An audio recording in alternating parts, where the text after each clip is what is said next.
Muhammad bin Qasim is one of the most renowned figures in early Islamic history, and his military campaign in the Indian subcontinent is among the most important episodes in the spread of Islam beyond the Arabian Peninsula.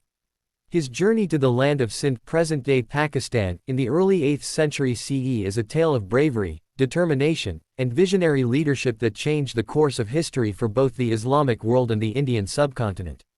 At a young age, he became one of the most successful military commanders, and his story is a testament to the power of leadership, wisdom, and just governance. Born in 695 CE, Muhammad bin Qasim came from a family of prominent military leaders. His early life was marked by the rapid expansion of the Umayyad Caliphate, which had already conquered vast territories stretching from Spain to the Indian subcontinent. Raised in the heart of the Caliphate, Qasim was trained in the art of warfare and leadership, qualities that would later help him rise to prominence. Despite being relatively young when he was entrusted with the Sindh campaign, his strategic brilliance, military expertise, and understanding of diplomacy were far beyond his years. In 711 CE, Muhammad bin Qasim was appointed by the Umayyad Caliph, Al-Walid I, to lead an expedition to the Indian subcontinent, specifically targeting the region of Sindh. The reasons for the military intervention were both political and strategic. Sindh was ruled by Raja Dahir, a Hindu king who had been hostile to the Islamic Empire and had resisted Muslim influence in the region. Raja Dahir's actions, such as his persecution of Muslim traders and travelers, led to increasing tensions between his kingdom and the Umayyad Caliphate. The Caliphate saw the situation as an opportunity to extend its rule over a rich and strategically important region, while also protecting its trade routes. Muhammad bin Qasim's army was relatively small, around 6,000 men, including soldiers, cavalry, and archers. However, their training and cohesion were exceptional, and they were prepared to face the numerous challenges of invading a foreign land. The region of Sindh, located at the mouth of the Indus River, was known for its rugged terrain, with hot deserts, thick forests, and vast rivers. The local people were well versed in the difficult landscape, and Raja Dahir's forces, though numerically superior, had the advantage of home-ground knowledge. However, Muhammad bin Qasim's military acumen quickly became apparent.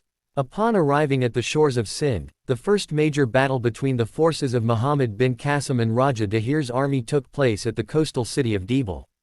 Despite the challenging environment and fierce resistance, Qasim's forces outmaneuvered Raja Dahir's army. The siege of Dibal was a pivotal moment in the campaign, as it marked the beginning of the Muslim conquest of Sindh. Qasim's tactics included the use of siege warfare, archery, and cavalry charges, all of which proved to be decisive in overcoming the defending forces. After the victory at Dibal, Muhammad bin Qasim continued his campaign across Sindh, capturing several important cities such as Naran, Brahmanabad, and others. With each victory, his influence spread further, and his forces gained both territory and prestige. Despite the size of his army being much smaller compared to Raja Dahir's forces, Qasim's leadership and strategic brilliance allowed him to continuously outwit his opponents and claim victory after victory. His forces were also adept at utilizing the rivers for mobility, and his understanding of geography enabled him to exploit weaknesses in the defenses of Sindh. As Muhammad bin Qasim advanced deeper into the region, the tensions between him and Raja Dahir escalated. The decisive battle occurred near the banks of the river Indus, where Raja Dahir, now desperate to defend his kingdom, mustered his entire army to challenge the Muslim forces.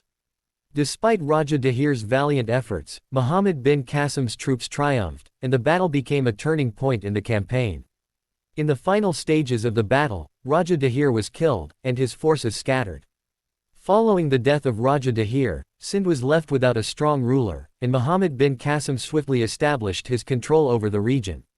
He moved quickly to solidify his rule and secure the territory, all while ensuring stability and peace among the local population. Unlike many conquerors of the time, Qasim did not resort to indiscriminate violence or destruction. Instead, he adopted policies of tolerance and justice, which were critical in fostering a sense of security and prosperity among the people of Sindh. His leadership marked the beginning of a new era for the region, one in which Islam would gradually become integrated into the cultural and political fabric of South Asia. Under Muhammad bin Qasim's rule, the people of Sindh experienced a relatively peaceful and prosperous period. One of the most remarkable aspects of his governance was his treatment of the local population. Although Qasim was a Muslim leader, he did not force conversion upon the people of Sindh.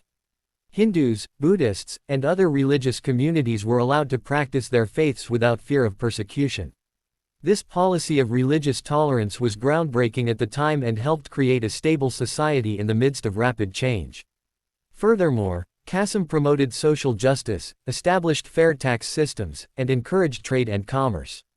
The flourishing of trade and the establishment of a functioning bureaucracy helped the region thrive under his rule. Muhammad bin Qasim's influence in Sindh extended far beyond military conquest. His governance was marked by a series of reforms aimed at improving the lives of the people. He encouraged education, built infrastructure, and created a legal framework based on Islamic principles. Qasim also promoted agricultural development, which helped enhance food production and economic stability. As a result, the region of Sindh became a key hub for commerce and knowledge, bridging the cultures of Central Asia, Arabia, and India. Despite his remarkable achievements, Muhammad bin Qasim's life took a tragic turn. In 715 CE, due to political instability within the Umayyad Caliphate and the rise of new rulers, Muhammad bin Qasim was recalled from Sindh. The new caliph, Yazid II, sought to consolidate his power and viewed Qasim's growing influence as a potential threat. Muhammad bin Qasim was arrested and sent back to the capital, where he was imprisoned. The young general, who had conquered one of the most difficult regions of the time and established a lasting legacy in South Asia, met his untimely death in captivity at the age of 20. His death was a tragic loss to the Islamic Empire, as he had the potential to bring about even greater changes in the region. Nonetheless, Muhammad bin Qasim's legacy endures. His successful conquest of Sindh laid the foundation for the spread of Islam in the Indian subcontinent. His policies of religious tolerance, just governance, and promotion of learning set the stage for future Muslim empires in South Asia, including the Delhi Sultanate and the Mughal Empire. His campaigns also opened trade routes between Central Asia and the Indian Ocean, further cementing the region's importance in global trade. In conclusion, Muhammad bin Qasim's journey to Sindh is one of the most significant events in early Islamic history.